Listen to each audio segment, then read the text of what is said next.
Is Asia on the rise and is the United States in decline? Hello, I'm Anand Naidu and this is The Heat.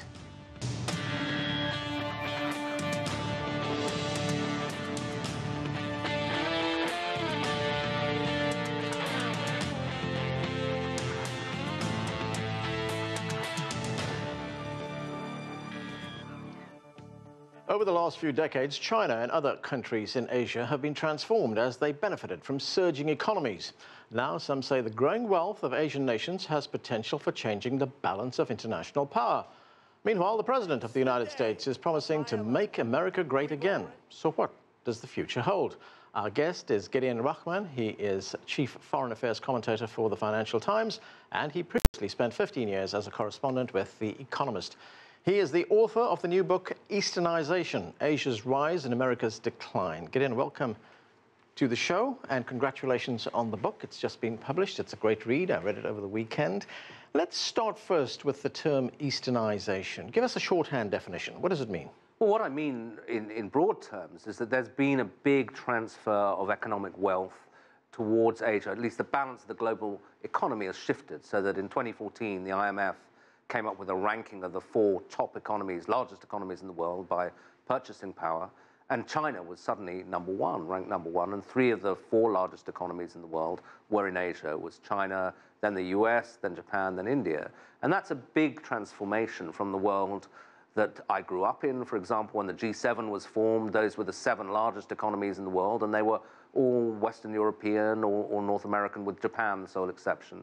And even actually, I think it's bigger than that. I mean, I think for 500 years, essentially, since the beginning of the era of European colonization, with the Europeans going to the Americas and to Asia, the world has really been shaped by the West, above all, by the Western empires, and then after those collapsed, by the dominance of American power. Right, so we're seeing historic change here. Yeah, absolutely. And I think really what the book I'm trying to do in the book is say, okay, we've had this economic shift. It's happened, it's changed the global economy, but how's it going to change global politics? And what I argue is that that shift in global politics is already underway, and it's manifested in all sorts of ways, in a growing kind of struggle over the balance of power in Asia, with China and the US jostling each other very obviously now, but also in other places in the world, with the collapse of the Western-dominated order in the Middle East, with increasing Chinese and Indian, Japanese presence in investors, as investors in Asia, in Africa and the Americas, and even in the sort of loss of confidence in the Western political system. So that I think Donald Trump is probably the first American president I can remember who's been elected not on the proposition that our best days lie ahead, which was the cliche they all used to come up with, but that on the contrary, something's gone very badly wrong, that I think the word he used is in inaugural addresses, there's carnage out in the American economy, and that America needs to rebuild, both economically at home, but also rebuild its global power. And really, I think the big open question about the Trump administration is, can he do that? Now, clearly, when you talk about Asia's rise, America's decline, there are certain metrics one uses to make this determination, rise and fall. What are those metrics? Is it economic power, military power, soft power, hard power? Well, I think you start with economic power. I mean, it may sound a little bit Marxist, but I think that is the basis of the other forms of power. If you don't have that raw economic wealth, it's very hard to be powerful in other ways. But then, and I don't think there's a straight translation, though, between economic power and political military power. It's not like if you've got one unit of that translates into a unit of the other. But there clearly is a connection, so that, you know, when Britain was the dominant economy in the world, it was also the dominant political power. America becomes the largest economy, say, towards the end of the 19th century, and by the 1920s, it's clearly beginning to become the dominant power. So there's a connection. Yeah. But then that translates in different ways. There's military power, and China, incidentally, has been pouring money into its military for 20 years, and more than 10% a year increases. And then there is this question of influence, soft power, and that is much harder to gauge, but it matters. You know, power of attraction. Are people comfortable with you as the big global power? But I think that the big transition in Asia has been this enormous growth of wealth, and I think the other forms of power will sort of follow. When you talk about this kind of change, you know, we often hear that the 20th century was the American century. Yeah. That's when America reached the pinnacle of its power, of its superiority. When did the change start? Can you identify a point when, you know, you started seeing the American decline and the Asian rise? Well, I mean, I think the surge in Asian economies begins in different places. I mean, probably in Japan in the 1950s, and then in South Korea and the Asian tigers, Southeast Asian tigers in the 70s.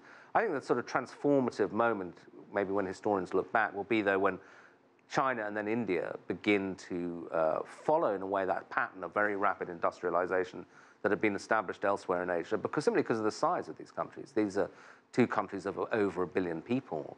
And when they begin to grow at rates of 7, 8, 9, 10% a year, that is transformative. And I think we've now reached the stage, probably during the Obama years, where it becomes evident that partly because of America's self-inflicted wounds, things like the Iraq War, but more fundamentally because of the shift in economic power to Asia, that this period of American hegemony, although not over, is very seriously under challenge. And one of the interesting things for me in kind of researching the book and also doing my columns for the FT is going around the world and talking to people in different, often outside Asia, say in Moscow or Istanbul or in Sao Paulo, about their perceptions of what's going on in the world. And it's very interesting that more and more people are, skeptical about the durability of American power and very interested in the rise in particular of China. You tell us in the book, and let me quote directly here, you say the rise of Asia is correcting a global imbalance of political power that has its origins in Western imperialism. In that sense, the rise of Asian powers is an important step towards a more equal world. So as you point out, we've had centuries of European and American dominance. Are we now seeing that historic shift where the world becomes a more equal place? Yeah, I think so, but it's a bumpy ride. I mean, obviously some of it's happened in previous decades. The European decolonizations happened mainly after the Second World War, and then you had a whole raft of new and independent states in Africa and Asia and so on. But it took a while for many of these countries, and many of them still haven't got their acts together, to put it bluntly, but enough have, for that economic surge to happen. And I think there's a really interesting contrast in the sort of optimism that you see in rising Asian countries and the relative gloom in Western countries. And you can see that in opinion polls. People asked, do you think your children will live better than you do in China or in India? Something like sort of 70, 80% will say yes, whereas in the West they'll say no. And there's an interesting conversation I have in the book with an Italian industrialist called Carlo De Benedetti, who's one of the grand old men of Italian industry, who said to me that when he goes to China now, it reminds him of Italy in the 1950s, because there's this sense of optimism of a rising middle class who are, excited by the consumer goods they can buy, their first car, their first television, their first foreign trips overseas. And that was Europe 60, 70 years ago, but now not so much. And if we also look at China's growing influence, not just regionally, but internationally as well, we get something like the One Belt, One Road policy. Sure. How important is an initiative like that for China? Well, it's quite, it's in its early days, so we can't be sure. But what is certainly the case is that it's excited a lot of interest overseas, because I think that even in Europe, which is right at the end of the network, if you like, there is a growing thirst for infrastructure investment, for foreign investment, and a sense, particularly in Eastern Europe, that the Chinese maybe are the source of that investment, and that new high-speed railways, etc., can open up their access to Asian markets and so on. And we're seeing almost the return of a concept of Eurasia, which is that we'd forgotten that actually there's a continuous landmass all the way from China to the coast of Spain because of the Cold War, because of the Soviet Union, the numbers of barriers up there. It was true, but it was irrelevant. And now suddenly it is relevant again, and the idea that maybe you can transport goods and services much faster by rail or by road, well, probably by rail, not by road, than by sea, opens up all sorts of opportunities. Yeah, we've seen these rail links go all the way through East Asia, all the way into Europe. Yeah. Let's look at demographics. How important is demographics? As you point out in the book, by 2025, 2/3 of the world's population will be living in Asia. Yeah.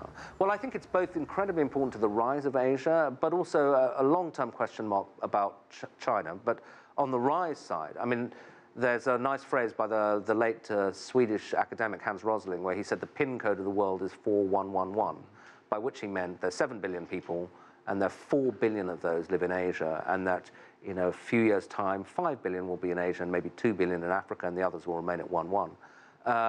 And that, again, didn't matter that much when, to the sort of global balance of economic and political power, when Asians were so much poorer than the West.